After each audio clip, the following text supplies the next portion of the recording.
اعوذ باللہ السمیع العلیم من الشیطان الرجیم بسم اللہ الرحمن الرحیم رب اشرح لی صدری یسر لی امری واحلل عقدۃ من لسانی یفقہوا قولی ربنا تقبل منا انک انت السمیع العلیم آمین یا رب العالمین۔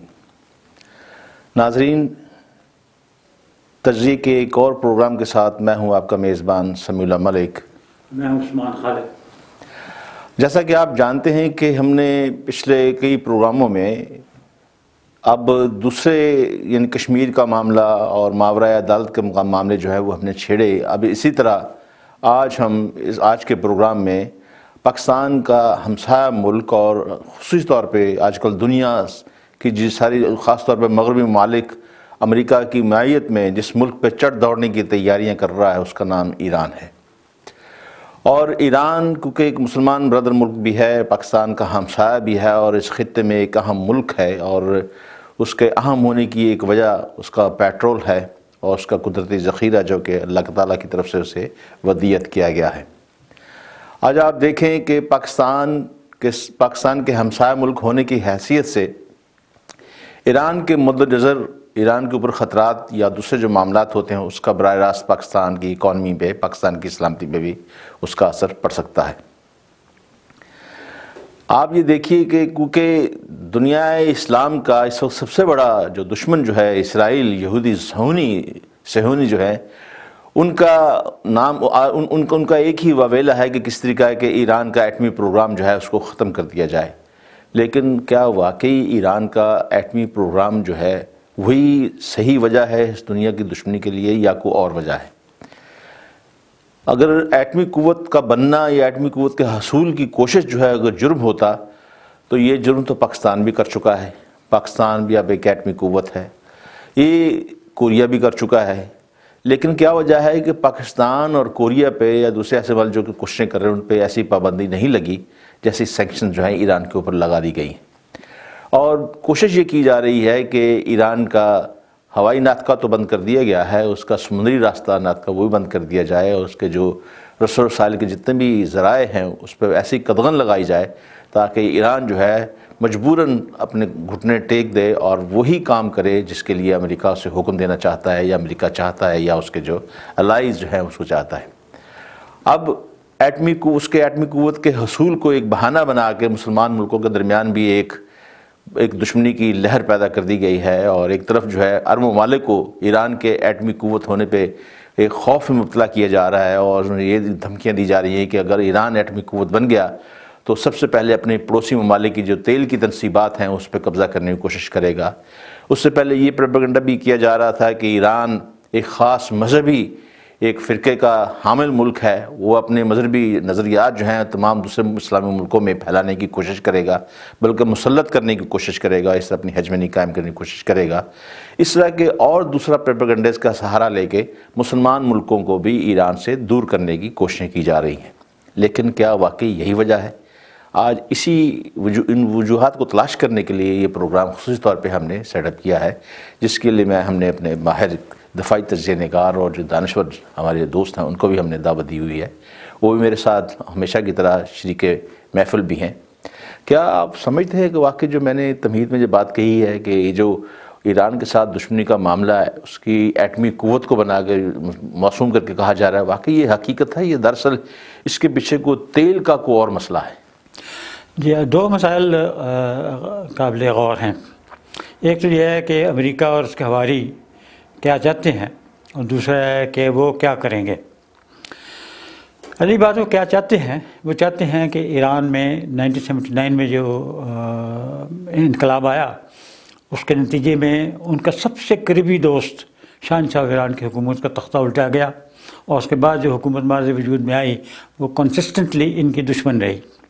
حالانکہ ان کا پچھلے تقریباً 40-50 سال سے یہ فلسفہ اور مطمع نظر یہ تھا کہ شیعہ سنی جھگڑا جو ہے یہ دائمی ہے، اور اس میں چونکہ شیعہ مائنارٹی ہیں لہٰذا اگر ویسٹ شیعہ کی مدد کرے، ان کے ساتھ ہو، تو وہ ان کی مدد سے وہ سنی ورلڈ پر بھی اپنے آپ کو مسلط کر سکتا ہے۔ یہ جب شہنشاہ کا اوور تھرو ہوا تو سب سے زیادہ بڑے دشمن تو ان کے شیعہ ایران نکلا، تو ساری ان کی تھیوریاں جو تھی پرانی غلط ہو گئی. ان کو آج کل بھی جو کہ لاکھوں کی تعداد میں ایرانی جو شہنشاہ کے پرستار ہیں جو کہ یورپ میں اور امریکہ میں آباد ہیں، وہ بڑے سخت پروشا اور اینٹی پریزنٹ رجیم ہیں جو اسلامک رجیم کے خلاف ہیں. وہ ان کو کانسٹنٹلی کہتے رہتے ہیں کہ یہ ملک جو ہے یہ رجیم چینج کے لیے تیار ہے. اور جیسے کہ کسی زمانے میں ایک طبقہ تھا جو کہ صدام حسین کے خلاف باتیں کیا کرتا تھا، اس طریقے سے وہاں پر ایک طبقہ امریکہ اور یورپ میں ہے جو کہتے ہیں کہ ان کی یہ رجیم چینج ہو سکتی ہے. پچھلی دفعہ جب یہ انتخاب ہوا تو اس میں انہوں نے تقریباً کوشش کی کہ اس انتخاب کو کہا جائے کہ یہ ریگ تھا، اور ریگنگ کی وجہ سے اس میں بہت ڈیمونسٹریشنز ہوئے. اور ڈیمونسٹریشن کے ذریعے میں آپ نے دیکھا ہوگا اتنے بڑے ڈیمونسٹریشن دنیا میں اس سے بڑے بڑے بھی ہوئے ہیں، لیکن اتنا کوئی پروپیگنڈا نہیں ہوا. لیکن اس پر بہت پروپیگنڈا ہوا. تو ان کا خیال جو تھا رجیم چینج کا انتخاب کے ذریعے وہ نہیں ہو سکی. ابھی یہ جو رجیم چینج ہے یہ کرنا چاہتے ہیں. ابھی سوال یہ پیدا ہوتا ہے کیوں کرنا چاہتے ہیں؟ آفٹر آل انہوں نے کون سا ان کو کوئی خاص بڑا نقصان پہنچایا ہے؟ بڑا نقصان ہم عام طور پہ جو اس کا پروپیگنڈا ہوتا ہے وہ یہ ہے کہ احمدی نژاد جو ان کے جو ایران کے صدر ہیں انہوں نے اسرائیل کے خلاف کبھی کبھی اس کو ناجائز ریاست قرار دیا اور کہا کہ یہ جو پروپیگنڈا اس کے ہو رہا ہے کہ ان کا قتل عام ہوا ہے یہ ایگزیریشن ہے، جھوٹ ہے وغیرہ وغیرہ. لیکن یہ باتیں سارے مسلمانوں والے کر رہے ہیں، عرب والے بھی کر رہے ہیں. پاکستان بھی بڑی شدت سے اسرائیل کی مذمت کرتا ہے جو فلسطینیوں کے اوپر جو مظالم ہوتے ہیں. لیکن بہانہ یہ بنایا گیا کہ چونکہ وہ ان کا صدر جو ہے وہ ڈائریکٹلی، کیونکہ ان کے صدر باقی لوگوں کے صدر تو نہیں کہتے نا، پروپیگنڈا ہوتا ہے، لیکن یہ صدر نے چونکہ ان کے خلاف باتیں کی ہیں. بہرحال جب پروپیگنڈا کرنا ہو تو پروپیگنڈا کرنے کے لیے وجوہات تو ڈھونڈ لیے جاتے ہیں. لیکن اور دوسرا بھی ان کو بہانہ بنا کے یہ نیوکلیئر طاقت بن رہا ہے، حالانکہ اس نے NPT nuclear non proliferation treaty پر دستخط کیے ہوئے ہیں. جی.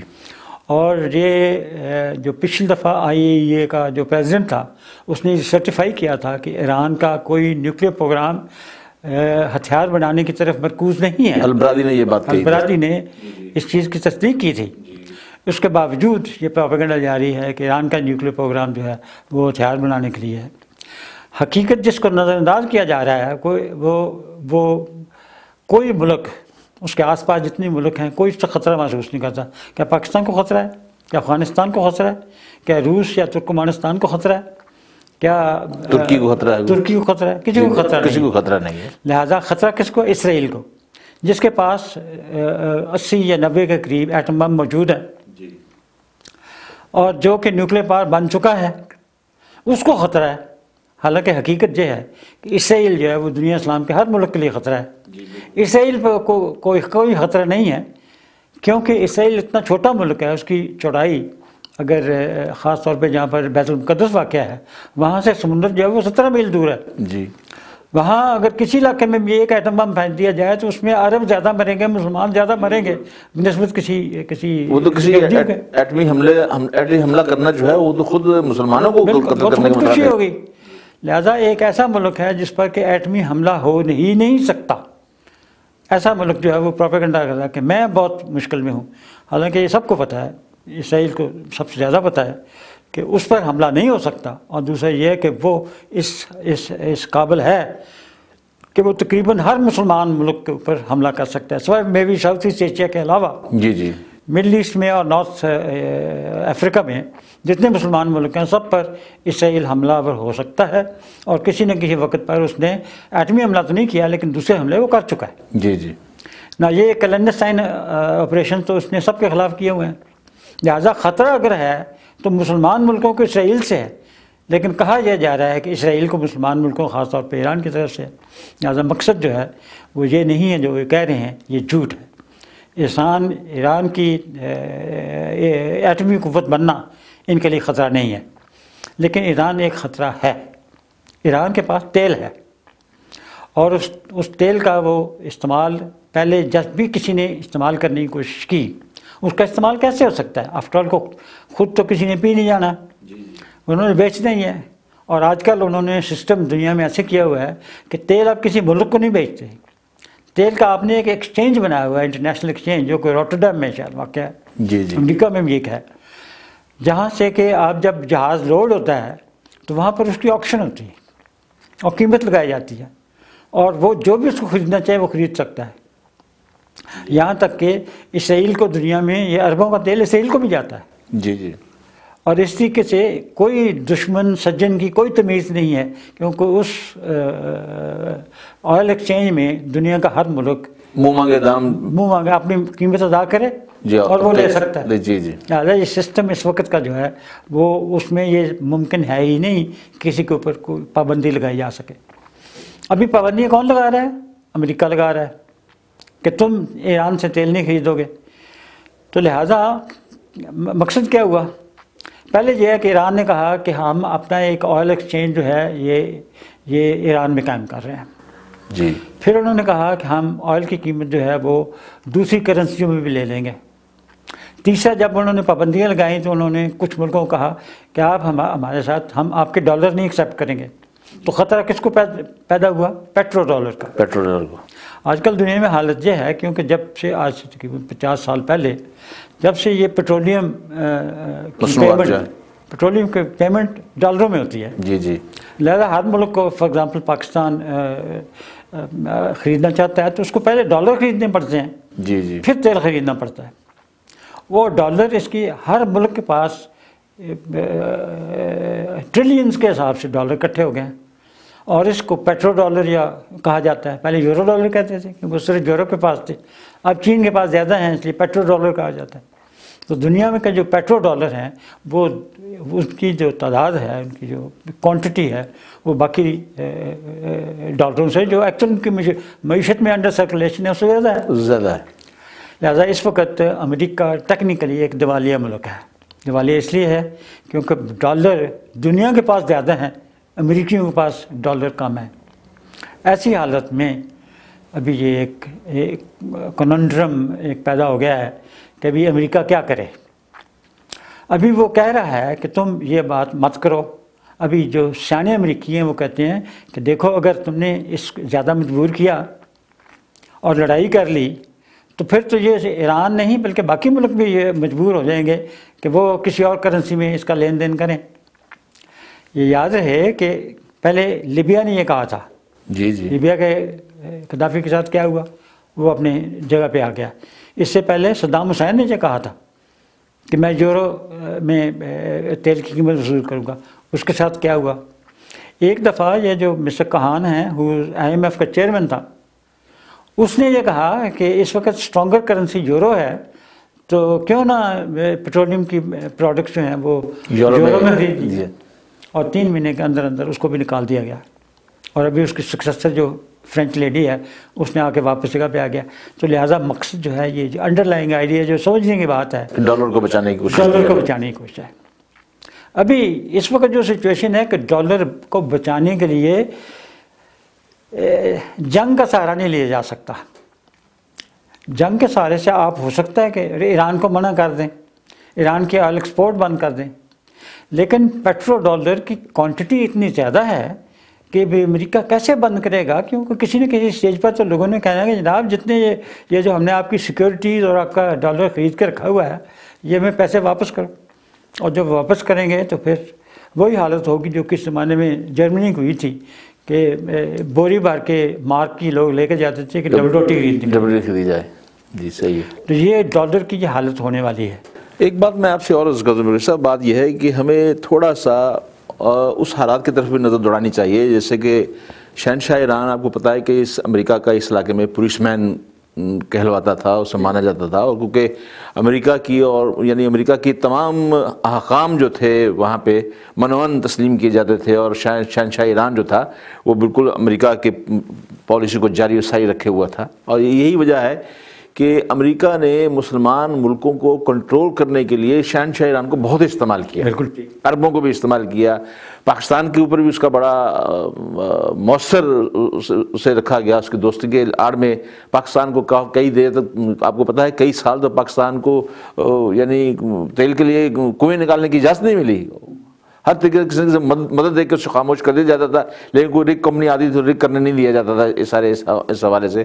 بلوچستان کو اس لیے بہت پسماندہ رکھا گیا، اور بلوچستان کو صرف شہنشاہ ایران کی وجہ سے یہ سارے کام ہوتے تھے۔ لیکن جب یہ نئی حکومت آئی، شہنشاہ ایران کو جب نکالا گیا، اور آپ نے دیکھا کہ نئی حکومت جب آئی تو آپ کو یاد ہوگا کہ نئی حکومت کے آنے 2 سال فوراً بعد جو ایران کے بہت سے نوجوان جو لڑکے تھے انہوں نے امریکہ کی ایمبیسی پہ قبضہ کر لیا تھا، بالکل، اور کئی سال بڑا مسلسل قبضہ رکھا، اور 440 دن 440 دن اس پہ قبضہ رکھا، اور پھر انہوں نے یہ کیا، انہیں یہ خدشہ پیدا ہوا کہ امریکہ کوئی ایسا آپریشن کرے گا، تو انہوں نے یہ کیا کہ جتنے بھی سفارتخانہ تھے ان کو مختلف شہروں میں تقسیم کر دیا، یعنی مختلف شہروں میں لے گئے، نامعلوم شہروں میں البتہ انہیں لے گئے، جس کے جواب میں کلنٹن کی حکومت کو آپ کو یاد ہوگا کہ امریکی صدر جو تھے کلنٹن سے پہلے جو تھے انہوں نے جمی کارٹر نے اپنی حکومت سے 2 دن باقی تھے جب اس نے ایک کلینسائڈ آپریشن کیا جو بری طرح ناکام ہوا، اور اس کے امریکہ کو بہت سی اپنے اس کے ہیلی کاپٹر تباہ ہو گئے، اس کے بہت سے فوجیوں کی لاشیں وہاں رہ گئیں جو انہوں نے حملہ کیا، لیکن یہ وہ ناکام ہو گئے۔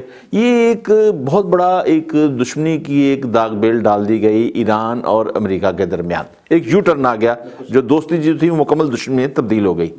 لیکن یاد رکھیں کہ ایک وجہ یہ بھی تھی کہ شہنشاہ ایران کے جو جتنا بھی ذخائر تھے، ایرانی قوم کے جو ذخائر تھے، جس کی جو دولت تھی وہ ساری امریکہ میں تھی۔ جب نئی حکومت آئی تو انہوں نے کہا کہ یہ ایران کی قومی دولت ہے، یہ واپس کرو، لیکن امریکہ نے اسے دینے سے انکار کر دیا، بڑا لیت العت سے کام لیتا رہا۔ لیکن جب یہ ہے کہ ایران نے بہت سے قانونی اقدامات اٹھائے جس کی وجہ سے امریکہ مجبور ہو گیا اسے دینے کے لیے، لیکن اس کے باوجود امریکہ نے اس کو مشروط کر دیا اس کے ساتھ، جس کی وجہ سے وہ واقعہ پیش آیا، وہ لڑکوں نے جیسے سفارتکاروں کو اپنے حراست میں رکھا۔ اس زمانے میں یعنی امریکہ کی ایمبیسی کے اندر سے بہت سے ایسی خفیہ دستاویزات بھی ملیں کہ کس طرح امریکہ جو تھا وہ اس سارے خطے کو رول کرتا تھا، اور شہنشاہ ایران کے ذمے کیا کیا کام تھے اور کیا کیا کام لیا جاتا تھا۔ اور یہی وجہ ہے کہ شہنشاہ ایران کے زمانے میں شہنشاہ ایران کے جو اس کی جو انٹیلیجنس تھی وہ کس طرح خود ایرانیوں کو اذیتیں پہنچا کرتے تھے، خفیہ قوت خانے کھول رکھے تھے کہ جو امریکہ کے خلاف کوشش کرتا تھا بات کرنے کی یا کوئی ایسے معاملے انقلاب لانے کی، ان کے بارے میں یہ باتیں ہوتی تھیں۔ اور پھر آپ یہ بھی دیکھیے کہ اس زمانے میں آج بھی یعنی اسرائیل کے بعد سب سے بڑی تعداد یہودیوں کو جو ہے وہ ایران اب بھی ایران کے اندر ہے۔ اور آپ یہ دیکھیے کہ جب ایران کا یہ انقلاب آیا تو پھر جب وہ ان کے جب سفارتکار سارے واپس کر دیے گئے تو پھر انہوں نے فوری طور پہ ایران اور عراق کی جنگ شروع کروا دی۔ کئی سال وہ جنگ رہی، تمام عربوں دس اس زمانے میں عربوں کو یہ تاثر دیا گیا ایران جو ہے دس اس کے عزائم جو ہیں آپ سب لوگوں کو غضب کرنے کے ہیں، آپ کا تیل چھیننے کے ہیں، ساری بات اس معاملے میں دشمنی پیدا کر دی گئی۔ یعنی مسلمان ممالک کی اپنی جو دولت تھی وہ تقسیم ہو گئی، مسلمان ممالک کی اپنی اقتصادی حالت کو برباد کرنے کا ایک نیا یہ بھی ایک نسخہ وہاں پہ استعمال کیا گیا جو کہ بری طرح مسلمانوں کو لڑایا گیا اور اربوں کھربوں ڈالر کا مسلمان ملکوں میں نقصان ہوا۔ آپ دیکھیں عراق جو تھا اس کے ساتھ کویت، سعودی عربیہ، دوسرے اور ممالک تھے تو اس کے کیمپ میں چلے گئے۔ ادھر ایران جو تھا، ایران پہ حملہ ہوا تھا، لیکن یہ ہے کہ ایران نے بڑی دلجمی کے ساتھ اس کا مقابلہ کیا اور لڑتا رہا۔ لیکن یہ الگ بات ہے کہ جب عراق کے اوپر برا وقت آیا تو اس کے بعد ایران نے کوئی ایسی کوشش نہیں کی کہ وہ عراق کو اپنے تئیں کو حملہ کر کے وہ برباد کرتا یا امریکہ کی اعانت کرتا۔ لیکن اس بات کو آپ یہ دیکھیے کہ آپ نے جو بات کہی ہے کہ واقعی دراصل یہ معاملہ صدام کی تباہی کا معاملہ یہی تھا کہ صدام نے جو تھا وہ یورپ میں پیسے یعنی اپنے تیل جو تھا یورپ میں بیچنا شروع کر دیا۔ حالانکہ صدام نے امریکہ کو تیل بیچنے سے انکار نہیں کیا تھا، بلکہ سب سے بڑا خریدار تو امریکہ ہی تھا صدام کے تیل کا، عراق کے تیل کا۔ لیکن جب وہ ایسی باتیں جب عراق کے سامنے بھی کھل گئی، اس نے کہا جب یورپ میں لینے کی کوشش کی تو اب آپ ایک اور بات میں پڑھ رہا تھا ایک جگہ پہ کہ اس وقت ڈالر میں کاروبار کرنے کی وجہ سے امریکہ کو صرف ہر روز $250 ملین کا فائدہ ہو رہا ہے۔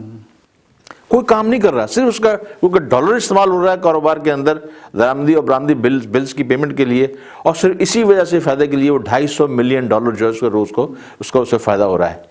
لازمی بات ہے کہ کوئی بھی ملک جو ہے وہ یہ کبھی ایسی کوشش کامیاب نہیں ہونے دے گا کہ اس کو پہلی بات تو یہ ہے کہ نہ کرتے ہوئے $250 ملین کا روز کا جو نقصان خسارہ اٹھانا پڑے، دوسری بات یہ ہے کہ اس کی اپنی جو چودراہٹ ہے اسے کوئی خطرہ پیدا ہو جائے۔ صدام کو انہوں نے دیکھ لیجئے کس طریقے سے وہ اس کا قلع کما کیا. اس کے بعد قذافی، جو کہ اگر دیکھا جائے تو قذافی جو ہے لیبیا جو ہے اس دنیا کی سب سے بڑی ویلفیئر اسٹیٹ تھی، اور قذافی نے اپنی عوام کے ساتھ کوئی ایسا برا سلوک نہیں کیا، لیکن کیونکہ اس نے یہ کہہ دیا تھا کہ وہ ڈالر وصول نہیں کرے گا اپنے تیل کے بدلے میں، وہ سونا لیتا تھا، جس کی وجہ سے اس کا بھی تختہ روٹ دیا گیا. اب ایران نے بھی کیونکہ یہی پالیسی اختیار کی ہے، لیکن یہ کہ ایران کو کیونکہ وہ یہ کہہ نہیں سکتے کہ ہماری کو ذاتی اس کے ساتھ دشمن بن گئی، لیکن ہے تو ذاتی معاملہ. عالمی اگر دیکھا جائے یعنی جو جتنے بھی ادارے ہیں وہ اس بات کو تسلیم نہیں کریں گے، وہ کہیں گے یہ ایران کا حق ہے، ہر ملک کا حق ہے کہ وہ اپنی پروڈکٹ جس مرضی کرنسی میں بیچے، جس مرضی میں لے، لیکن یہ ہے کہ اس کو اس لیے جو ہے ملائم کیا جا رہا ہے، اس لیے اس کو برباد کرنے کی کوشش کی جا رہی ہے، اور بہانہ جو ہے ایٹمی اس کا حصول کا لگایا جا رہا ہے. یہ جو آپ نے کہا اس میں دو باتیں اہم ہیں. ایک تو یہ ہے کہ جو 444 دن انہوں نے امریکہ کے سفارتکار کو قید میں رکھا اور بہت ان کی بے عزتی ہوئی، یعنی امریکہ کچھ نہیں کر سکا. ایک جو انہوں نے آپریشن کیا وہ بری طرح ناکام ہوا. امریکی اس کو نہیں بھولے، کیونکہ اگر کسی جگہ پر امریکہ ڈائریکٹلی ہیومیلیٹ ہوا اور ناکام ہوا وہ ایران ہے، لہٰذا وہ اس کو آسانی کے ساتھ نہیں بھولے. اس سے انہوں نے کچھ لوگوں نے ایک ٹائپ آف سبق حاصل کیا، کس نے دوسرے ٹائپ کا سبق حاصل کیا. ایک تو یہ ہے نا، وہ کہتے ہیں اس کا بدلہ ہم نے لینا. دوسرے یہ کہتے ہیں کہ دیکھو یہ ایک جگہ ہے جہاں پر آپ ناکام ہوئے تھے، اور ان لوگوں کے پاس کوئی ایسا طریقہ تھا کہ آپ کو ناکام کرنے میں کامیاب ہوئے. تو ابھی بھی اگر آپ دوبارہ کوشش کرو گے تبھی آپ پریڈکٹ نہیں کر سکتے کہ اس کا رزلٹ کیا ہوگا. ہو سکتا ہے کہ وہی ہو جو کہ آپ پہلے ایک دفعہ حملہ کرنے میں آپ پھر ناکام ہوں گے. تو دونوں اسکول آف تھاٹ اس وقت موجود ہیں. اس سچویشن میں جو نیا چیز سامنے آتی ہے وہ ہے سعودی عربیہ اور گلف اسٹیٹس. ابھی گلف اسٹیٹس کو اور سعودی عربیہ کو انہوں نے یہ کہنا شروع کر دیا، یہ کہلوا دیا گیا کہ یہ ایران کا نیوکلیر پاور جو بننا جو ہے یہ آپ کے لیے خطرہ ہے. جی. اور کبھی کہا جاتا ہے کہ اس میں سعودی عربیہ جو ہے وہ نیوکلیر پاور بننے کی کوشش کرے گا. کبھی یہ کہا جاتا ہے کہ اس کو اسرائیل سے خطرہ ہے، کبھی ایران سے خطرہ ہے، اور کبھی کہا جاتا ہے کہ اس کو اپنے عوام سے خطرہ ہے. حقیقت یہ ہے کہ اس کو اگر کسی سے خطرہ ہے تو واقعی اپنے عوام سے خطرہ ہے، نہ اس کو اسرائیل سے خطرہ ہے، نہ اس کو ایران سے خطرہ ہے، اس کو اپنے عوام سے خطرہ ہے. ابھی چونکہ وہ اپنے عوام سے خطرہ محسوس کرتے ہیں، اس لیے ان کو یہ ان دونوں میں سے ایک وقت پر پریزنٹ کیا جاتا ہے ذہن میں. کبھی اسرائیل کو پریزنٹ کیا جاتا ہے، اسرائیل مارے گا تو لہٰذا دوستی رکھو امریکیوں کے ساتھ. کبھی ایران مارے گا، اس کا بھی رزلٹ ہے دوستی رکھو امریکیوں کے ساتھ، وہ آپ کو بچائے گا. تو لہٰذا یہ جو بہت بڑا ایلیمنٹ ہے کہ سعودی عربین یا عربین پیننسولا کے تمام ملکوں پر قبضہ قائم رکھنے کے لیے یہ امریکہ کے لیے ضروری ہے. ایک تو پیٹرو ڈالر ہے ریزن، دوسرا ریزن یہ ہے کہ اس سعودی عربین پیننسولا پر قبضہ قائم اور دائم رکھنے کے لیے یہ ضروری ہے کہ یہ خوف طاری رکھا جائے وہ ایران کے دشمن رہے. تو یہ دونوں فیکٹر کہ امریکہ کی اپنی خواہش کہ ان سے بدلہ لینا ہے، انہوں نے ہمیں ڈیفیٹ دیا تھا، ایک دفعہ مارا تھا، اور اس کے لیے ان کی دوسری خواہش کہ سعودی عربیہ عربین پیننسولا پر قبضہ رکھنے کے لیے ان کے درمیان یہ چیز جاری رہنی چاہیے. یہ دو چیزیں جو آپریٹ کر رہی ہیں. اس کا رزلٹ کیا ہے؟ رزلٹ یہ ہے کہ ابھی ہمیں یہ کیلکولیٹ کرنا پڑتا ہے کہ کیا واقعی لڑائی ہوگی، کیا واقعی امریکہ یا اسرائیل یا دونوں مل کے حملہ کر دیں گے، اور اس حملے کا نتیجہ کیا ہوگا. پہلی بات یہ ہے کہ اس حملہ نہ کرنے کی بھی وجوہات ہیں جو پہلے ہم ذکر کر چکے ہیں. حملہ نہ کرنے کی بہت بڑی وجوہات ہیں. وہ یہ ہے کہ پیٹرو ڈالر کا کرائسس جو ہے وہ اس سے سدھرے گا نہیں، بدتر ہو جائے گا. دوسری بات یہ ہے کہ اگر سعودی عربیہ کسی وجہ سے مسلمانوں کا لیڈر ہے، اس وقت حرمین کے پروٹیکٹر ہیں شاہ عبداللہ، اور شاہ عبداللہ اگر مسلمان دنیا میں شیعہ سنی جھگڑے میں خود مبتلا ہو جائیں، کیونکہ ابھی کوئی شیعوں کی پابندی تو نہیں آج کرنے پہ، اور اگر اس امت میں آپ اس طریقے سے رخنہ اندازی کریں کہ ایک حصے کو اور امپورٹنٹ حصے کو، اور وہ حصہ جو کہ ان کا نیبر بھی ہے، اس کے ساتھ وہ مخاصمت اور دشمنی کے راستے پہ چل پڑیں، تو اس کا کتنا بڑا افیکٹ ہوگا ساری دنیا اسلام کے اوپر. لہٰذا دوسروں کا یعنی یہ آپ کے ہمارے جو دشمن ہیں پاکستان کے دشمن ہیں اسلام کے دشمن ہیں دنیا اسلام کے وہ سب یہ چاہتے ہیں کہ یہ جو مخاصمت ہے سعودی عربیہ اور عربین پیننسولا کے اسٹیٹس کی اور ایران کی یہ بڑھے جی اگر یہ بڑھنی ہے تو پھر وہ خود کیوں حملہ کریں گے لہٰذا زیادہ جو اس کی پرابیبلٹی اس بات کی ہے کہ ایک کہ امریکہ ڈائریکٹلی خود حملہ نہیں کرے گا جی تو کیا اسرائیل حملہ کر سکتا ہے؟ اسرائیل صرف اس حالت میں حملہ کرے گا اگر اس کو امریکہ کے آشیرواد ہو. تو امریکہ کے آشیرواد چونکہ یہ سب دنیا جانتی ہے کہ اس کے بغیر حملہ نہیں ہو سکتا، لہٰذا اگر اسرائیل اکیلا بھی حملہ کرتا ہے تو دنیا اس کو امریکہ کا ہی حملہ سمجھے گی. اس لیے یہ امریکہ کو یہ جو ٹیکنیکل ڈسٹنس ہے اس کا شاید کچھ زیادہ فائدہ نہ ہو. پیٹرو ڈالر بھی اسی طریقے سے اٹیک میں آئے گا جیسے کہنا چاہیے، اور دنیا اسلام کی مخاصمت جو ہے اور دشمنی وہ بھی مول لے گا. اس لیے جب آپ ساری سچویشن کو مد نظر رکھیں تو آپ اس نتیجے پر پہنچتے ہیں کہ شاید وہ یہ جرات نہ کریں کہ اس پر حملہ کر سکیں. ایک بات میں تھوڑی اس میں آپ کے بات میں اضافہ کرنا چاہتا ہوں. اب یہ دیکھیے کہ جب ایران اور عراق کے درمیان جنگ ہو رہی تھی تو اس وقت حالانکہ آپ کو پتہ ہے کہ امریکہ کی اشیر بات تھی اس میں شامل، اور امریکہ باقاعدہ طور پہ عراق کو اسلحہ فراہم کر رہا تھا. اس کے باوجود آپ دیکھیے کہ عراق کے ریئیکٹر پہ اسرائیل نے حملہ کر دیا اور اس کو تباہ کر دیا، اور اسرائیل کے جہاز جو تھے وہ باقاعدہ بحرین سے ہوتے ہوئے اور اس کی ساری عرب ممالک کے 2 عرب ممالک کی وائلیشن کرتے ہوئے، ان کے ہوائی یعنی وائلیشن کرتے ہوئے وہ آئے اور انہوں نے عراق کے ایٹمی ریئیکٹر پہ حملہ کر کے اسے تباہ کر دیا، جو کہ بڑا ابھی ابتدائی مراحل میں تھا. اب آپ یہ دیکھیے کہ یہ بات تو طے ہے، یہ بات تو طے ہے کہ یہ جس سے دوستوں سے کام لے رہے ہوتے ہیں تو دوسری طرف سے اور کسی کو اشارہ کر کے اس کے مفادات کو بھی یہ تباہ و برباد کر دیتے ہیں. دراصل میں سمجھتا ہوں کہ وہی ایک نقطہ تھا جس صدام کو سوچنے میں مجبور کر دیا کہ یہ ہم یعنی ایک طرف تو یہ ہماری جنگ میں معاونت کر رہا ہے، ہم اس کے لیے مدد ایران کو تباہ کرنے کے لیے ہم کوشش بھی کر رہے ہیں. دوسرا یہ ہے کہ اس نے ہمارے ہی ریئیکٹر کو تباہ کر دیا، جس کی وجہ سے تاریخ اس بات کی شاہد اور بہت سے ایسے شواہد سامنے آ چکے ہیں کہ صدام نے اس دن فیصلہ کر دیا تھا کہ ہم ایران کے ساتھ جنگ بند کر دیں گے. یہ بھی ایک فیکٹر تھا کہ ان کا چہرہ سامنے آ گیا تھا. اب دوسری بات یہ ہے کہ اب سعودی عرب ہمارے جو ایک واقعی جیسے آپ نے کہا کہ اس وقت وہ مسلمانوں میں ایک بڑا بھائی، تمام عالم اسلام میں بڑا بھائی اس کا تصور کیا جاتا ہے، اور سعودی عرب کئی معاملات میں مسلمان ملکوں کی وہ باقاعدہ مدد کرنے میں کمر بستہ بھی رہتے ہیں، اس میں بھی کوئی شک نہیں ہے. لیکن ہمیں دیکھنا یہ ہے کہ آخر وہ کون سے ایلیمنٹس اور کون سے عناصر ہیں جو کہ مسلمان ممالک میں یہ تفریق پیدا کر کے اپنے مفادات کی تکمیل چاہتے ہیں. ہمیں اس بات پہ بھی ذرا غور کرنا چاہیے کہ یہ وجہ تو نہیں ہے، اور اس کے ساتھ ساتھ ہمیں ان مسلمان ممالک کو بھی اس طرف توجہ دلانی چاہیے کہ بجائے یہ کہ وہ اغیار کے ہاتھوں کھلونا بننے کے وہ اپنے معاملات خود طے کریں بیٹھ کے. اگر آپ کو یاد ہو تو ایران اور سعودی عرب کے مراسم جو تھے امن یادی کے زمانے میں اس میں تقویت پہنچی ہے. وہ سعودی عرب کے وزیر خارجہ سعود الفیصل وہ ایران میں آئے ہیں، انہوں نے باقاعدہ طور پہ پریس کانفرنس کی ہیں اور باقاعدہ اس بات کا اعلان کیا ہے کہ ہمیں ایران کی ایٹمی قوت سے کوئی خطرہ نہیں ہے، ہم ایران کو اپنے لیے کوئی تھریٹ محسوس نہیں کرتے.